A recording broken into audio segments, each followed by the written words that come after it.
Kementerian Agama menegaskan jika semua biaya untuk pendidikan profesi guru pendidikan agama Islam gratis pada tahun 2025, sehingga calon pendaftar tidak perlu mengeluarkan biaya karena sepenuhnya ditanggung negara baik melalui APBN maupun APBD.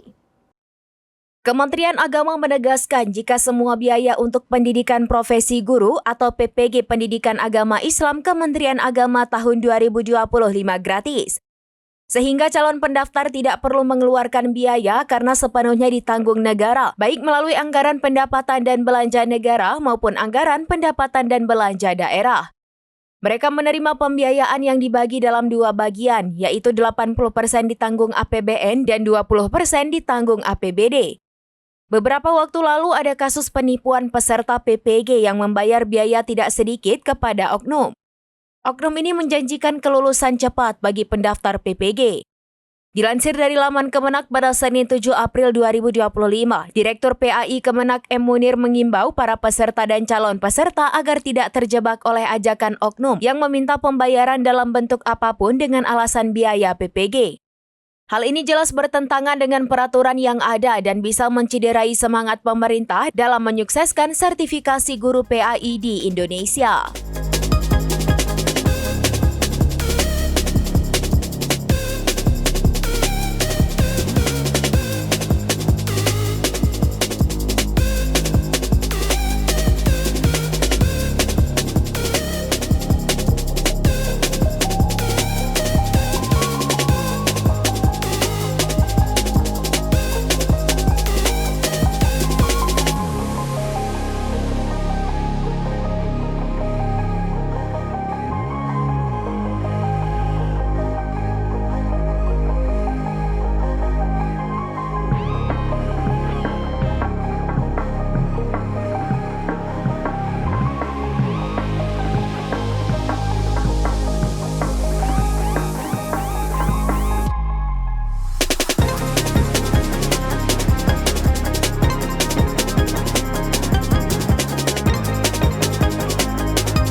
Demikian informasi terkini Syedaralun. Saksikan terus informasi lainnya. Jangan lupa like dan share seluruh akun serambinews.com. Download Tribun X sekarang. Menghadirkan lokal menjadi Indonesia.